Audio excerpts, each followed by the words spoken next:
নমস্কার বন্ধুরা, Shayan mamma's kitchen আমি সোনালি আপনাদের সবাইকে স্বাগত জানাই। আজকে আমি আপনাদেরকে বানিয়ে দেখাবো খাস্তা কচুরি। আর এই খাস্তা কচুরিটা বানানোর জন্য নিয়ে নিয়েছি 250 গ্রাম ময়দা। ময়দাটাকে প্রথমে আমরা কি করব, মেখে নেব। দিচ্ছি পরিমাণ মতো নুন আর দিয়ে দিচ্ছি স্বাদ মতো একটু মিক্স করে নিচ্ছি। আমি কিন্তু এখানে গুঁড়ো চিনি ব্যবহার করেছি, আপনারা চাইলে দানা চিনিটাও ব্যবহার করতে পারেন। এবারে দিয়ে দিচ্ছি পরিমাণ মতন রিফাইন তেল।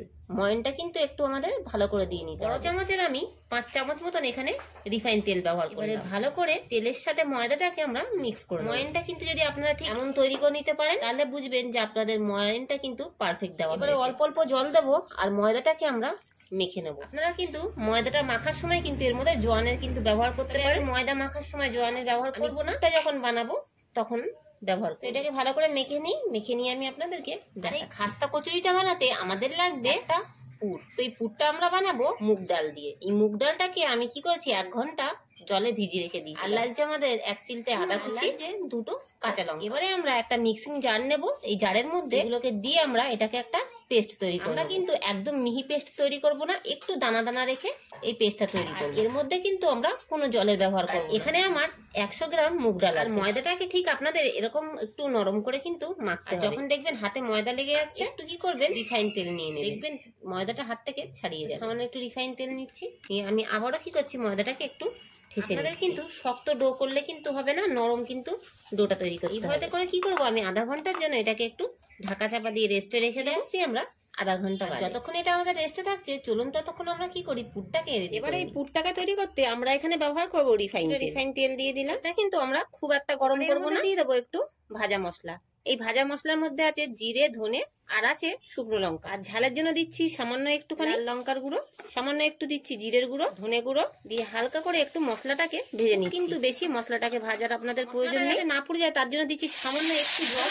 পুরের যাতে বাইন্ডিংটা সুন্দর হয় তার জন্য দিয়ে দিচ্ছি এখানে বেসন, 3 চামচ বেসনের ব্যবহারটাকে দিয়ে মশলার সাথে একটু ভেজে নিচ্ছি। এর মধ্যে ব্যবহার করতে হবে আপনাদেরকে হিং। এবার এর মধ্যে দিয়ে দিচ্ছি আমরা বেটে রাখা ডালটা, কিছু একটু ভালো করে মিক্স করে নিচ্ছি ডালটাকে দিয়ে। এবার এর মধ্যে ব্যবহার করছি নুন আর দিচ্ছি একটু চিনি। তেলের পরিমাণটা একটু কম আছে, কি করছি আবার একটু রিফাইন তেল দিয়ে একটু তেলের পরিমাণটা বেশি রাখতে হবে, কারণ এই যে আমাদের পুরটা তৈরি হবে পুরটা কিন্তু একদম আমাদের ঝুরঝুরে হবে। এবার আমি অ্যাড করছি জোয়ান, কিছুটা জোয়ান দিয়ে দিলাম আর দিচ্ছি সামান্য একটু হলুদের ব্যবহার কিন্তু না করলেও হবে, তবে আমি একটু দিচ্ছি পুরের কালারটা যাতে ভালো। সবকিছু দিয়ে খুব সুন্দর করে পুরটাকে আমাদের ভেজে নিতে হবে একদম ঝুরঝুরে করে। এই যে দেখুন পুরটা কিন্তু আমার প্রায় রেডি হয়ে এসেছে। এর মধ্যে সবশেষে দিয়ে দেবো 1 চামচ চাট মশলা।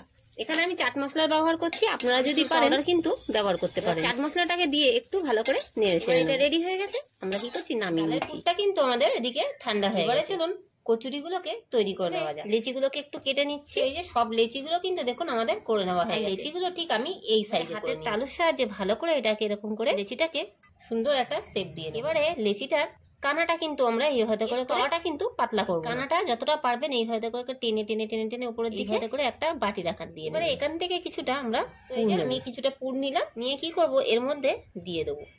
এবারে ওপর থেকে লেচিটা এরকম করে টেনে টেনে নেব, এভাবে করে টেনে টেনে টেনে টেনে উপরের দিকে আপনাদের নিয়ে আসতে হবে। ভালো করে কিন্তু মুখটা আপনাদের জয়েন করতে হবে, তা নাহলে কিন্তু আপনাদের এটা বেরিয়ে যাবে। এবারে এইভাবে করে মুখটাকে আমরা কেটে নিচ্ছি, আস্তে করে হালকা হাতে এইভাবে করে প্রেস করে আস্তে আস্তে হালকা হাতে কিন্তু আপনাদের এটাকে প্রেস করে করে সব দিকটা সমান করে একটা তৈরি হয়ে গেল। আমি কি করছি ওই একইভাবে আবারও একটা লেচি নিয়ে নিয়েছি, দিয়ে নিচ্ছি।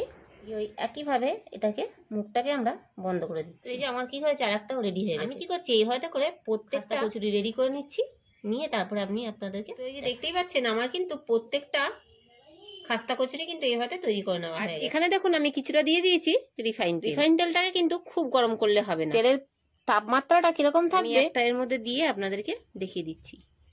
দেখে বুঝতেই পারছেন হালকা হালকা দেখুন এরকম বুদবুদ, ঠিক এরকম তেলের টেম্পারেচারটা আপনাদের রাখতে হবে। আপনাদের অতি অবশ্যই কিন্তু গ্যাসের ফ্লেমটাকে একদম লো করে রাখতে হবে। এক্ষুনি উল্টাতে যাবো না, কিছুক্ষণ থাকুক, তারপরে কি করবো আস্তে আস্তে এটাকে আমরা একটা পিঠ কিন্তু মোটামুটি হয়েছে, কি করবো আর এক পিঠ আমরা উল্টে দেবো। একদম কিন্তু হাই ফ্লেমে দিয়ে এইগুলোকে ভাজতে যান, আপনাদের কিন্তু খাস্তা কচুরি কিন্তু খাস্তা হবে। এক পিঠ উল্টে দিয়েছি, তো এই দেখুন আপনারা হয়তো দেখে বুঝতেই পারছেন আমাদের খাস্তা কচুরিটা আস্তে আস্তে কত সুন্দর ফুলে উঠেছে। লো আঁচে করেছিলাম, এবারে গ্যাসের ফ্লেমটাকে একটু মিডিয়ামে দিয়ে বন্ধুরা দেখতেই পাচ্ছেন আমাদের তৈরি করে নেওয়া হয়ে গেছে।